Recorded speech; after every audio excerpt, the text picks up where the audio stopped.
This is Bitcoin's chart on the 1 minute. Somebody just entered a short position on Bitcoin worth $320 million, and then they ended up adding to the short position worth $380 million.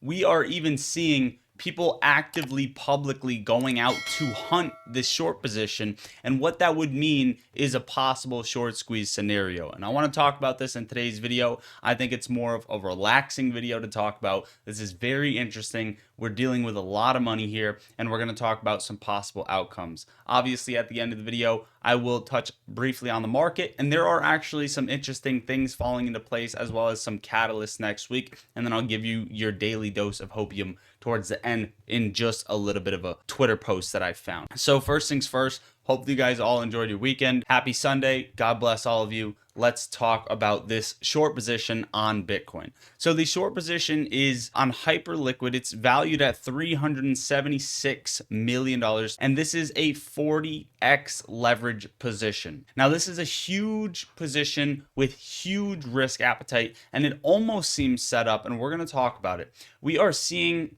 publicly people go after this short seller. If you are willing to hunt this dude with size, drop a DM. Setting up a team right now and already got good size. 7-figure size only in DM. Please, we already have 8 figures committed. And that is exactly how you saw this huge spike in Bitcoin from people strictly trying to buy in and bid up the price and kick that short seller out of his position, bring it all the way up to above 85,000. Okay, we saw that wick above 85,000 in just 5 minutes. That is pumping Bitcoin's price 1,500 in 5 minutes, okay, to liquidate this whale, which is huge. The game is on and it's public. And right now, first of all, the whale was up $7 million in profit. The whale had $7 million in cash that he could have walked away with, but the position is still open. We're going to talk about some possible reasons the short seller's in this if he knows something we don't, but he is now down over 5 million in his position, probably a little bit less by the minute that I'm recording this video, but he's down millions of dollars in this position. It's not so interesting that his liquidation price is set at high 85,600 or so, or I think he bumped it up by adding a little bit into his account for 86,500, right? Either way, the fact that his liquidation price is up here, it seems pretty accurate to the fact that if Bitcoin is back above 85,000 with a little bit of wiggle room, right? A little bit of wicks, it's likely that you're going to see Bitcoin trade higher because 85,000 was that resistance level. So it's not a bad trade idea if everyone just didn't see it, right? If the public didn't see it. But what I find more interesting is that he set his take profit level to 69,420. Now, we all know who the greatest troll of all time is. I don't know if this is the same person that me and you are thinking of, but put that in your head, right? That's just a little bit of theory, but I find it interesting that the short seller is basically trolling 69,420. He had another stop loss, I believe sub 60. It was like 58,000. Correct me if I'm wrong, or 56 or something along the lines of that, right? We talked about Bitcoin's levels.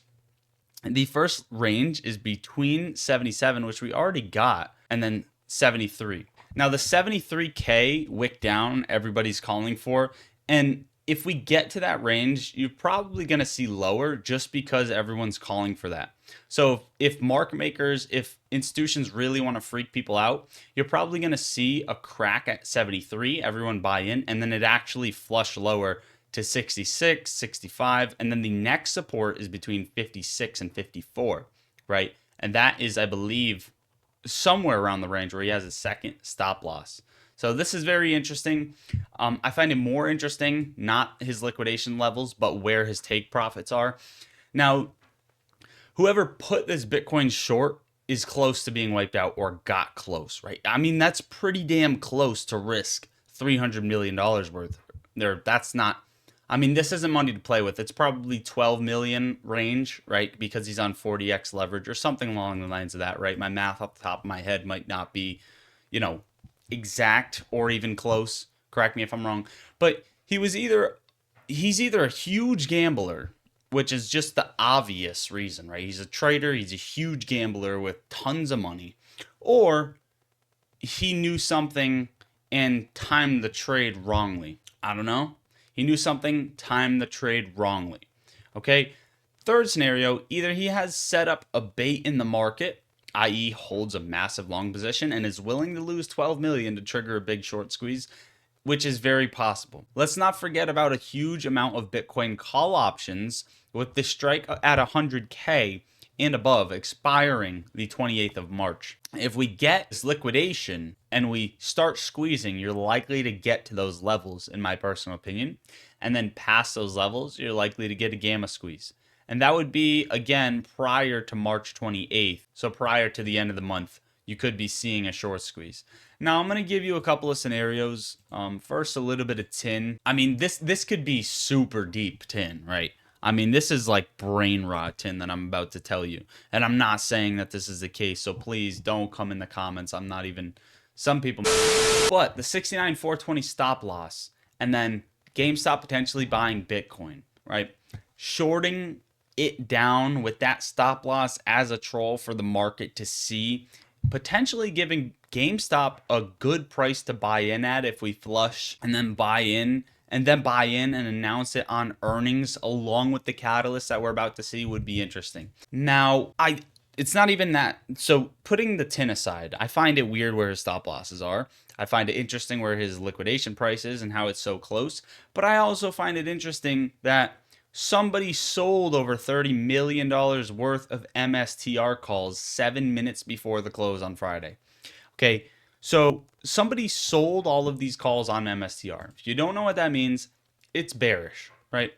Somebody's bearish on MSTR and they wanted to get in their position before the close, and someone's extremely bearish on Bitcoin. Could be the same person. This is huge. The fact that there's another position correlating with it shows that this is huge in my opinion, especially as MicroStrategy approaches resistance. It just tested this resistance line on Friday. This could have been the best time to get into a short on MicroStrategy if we see some sort of collapse. If we see a breakout, you're likely going to see MicroStrategy come right up to 360 anyway, and things start to have a short squeeze. Polymarket is pricing in 100% chance that the Fed ends QT before May. That is quantitative tightening. If Powell even whispers quantitative easing at the next FOMC, markets will move fast. And I gave you 3 scenarios in yesterday's video. If you didn't watch the video, you need to go watch it because I'm not going to cover all of them. I'm not going to cover the overall charts and everything like that because everything is in yesterday's video. All about the FOMC meeting. So this is interesting. They're pricing in 100% that the Fed will end quantitative tightening before May. And I wanted to point this chart out as well. U.S. money supply. The growth is accelerating at the fastest pace in 30 months. M2 money supply rose 3.9% year over year in January, and this is the 11th straight month of money supply expansion. The amount of U.S. dollars in circulation has reached 21.6 trillion, just 16 billion below an all-time high set in April 2022. Meanwhile, the global money supply has risen by 2 trillion over the last 2 months to its highest since September of 2024. Now, what does this mean? Is this extremely bullish? Kind of. This could technically be extremely bullish and lead towards that short squeeze setup, short squeeze scenario on Bitcoin. And that is because there's more money in circulation, more risk appetite. But at the same time, what happened in April of 2022, right? We were still crashing. Okay, the markets were still crashing. So yes, as there are some signs that the market's ready to pump, there's still warning signs that it's not. Now, according to Gunlack, if I'm pronouncing that wrong, I apologize, gold is going to reach 4,000. And the probability of a recession is at 60% right now. Some people call him the bond king, apparently. Here's a little bit of dose of hopium before I show you the key events that are happening this week.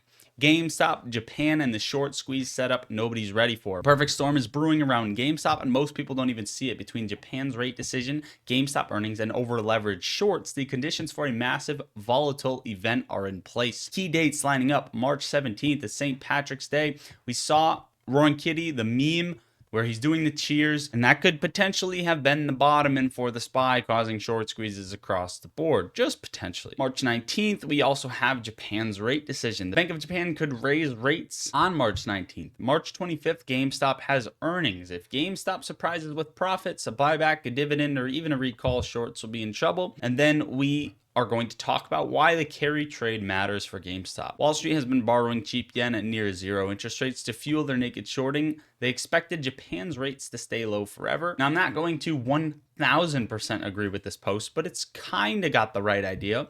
Now, Japan's inflation is skyrocketing. The Bank of Japan is under pressure to rate hikes. If they do, hedge funds who rely on cheap yen to keep shorting will be forced to unwind. This is exactly what happened before previous liquidity crises, but this time the exposure is tied directly to heavily shorted stocks like GameStop. The Roaring Kitty Wildfire post. Is it a warning? Keith Gill doesn't post randomly. His Game of Thrones wildfire reference could mean a planned financial explosion. Liquidity crisis is imminent. Short sellers about to get torched. And the first domino would be Japan and the carry trade unwinding, forcing shorts to cover as GameStop rips. The short seller derivatives time bomb. Hedge funds thought they could keep rolling over their debt, but if Japan hikes rates, debt costs spike, GameStop spike, short positions expose, earnings shock the market, and forced buy-ins begin, which turns into a nightmare scenario for Wall Street. So what's next? Well, watch Japan's rate decision. Even if they hint at raising rates, expect volatility, and if they come out with an emergency rate hike, right? And we also saw, just separate from this post, but I believe America says that, Japan can't keep allowing their currency to get weaker, right? They can't allow this to happen, which just might lean them even more into hiking rates. If GameStop shocks everyone with positive earnings, I believe that is the next thing to watch out for as well. Now, key events this week, we talked a little bit about them yesterday, but retail sales Monday as well as manufacturing survey. Tuesday, NVIDIA's GTC 2025 meeting, and then Wednesday is the big day, the Fed policy decision midweek. This will be a fun, volatile week. FOMC dot plot Wednesday, Powell press conference Wednesday, and then Thursday, initial jobless claims, Philly Fed manufacturing survey, Nike earnings, FedEx earnings, MU earnings, and here are the rest of the earnings for the week. Pretty interesting week. Overall, guys, that is what I got for you for today's video. Make sure to press the top link in the description to join my Discord server, and then the second link in the description to download a free broker and get up to 30 free stocks. All you have to do is sign up through my link. It's going to take you to this page and deposit into your account, and you will start earning free stocks. You're also getting access to Level 2 order book data for free, trading options, going long, going short, viewing other exchanges, and more as a retail trader. So go do that, guys. Do not sleep on it. It's free money. And if you want to get in my Discord server, I post my trades as soon as I take them. We talk stocks and crypto all day long. Best vibes, best people. In fact, I haven't even noticed this until now. In the trailer, the old trailer that I made, good vibes, right? You can see it right here. Good vibes. Anyway, get in the Discord. We have tons and tons of benefits in there. Everything I pay for on the back end so that you guys don't have to pay a huge price for it. We have AI alerts, market news, insider trade alerts, dark pool trade alerts, analyst upgrades, updates, high success trade flow, option sweep orders that come through, and more. So get in there, guys. Top 2 links in the description. I love you all. God bless. Lottery Socks out.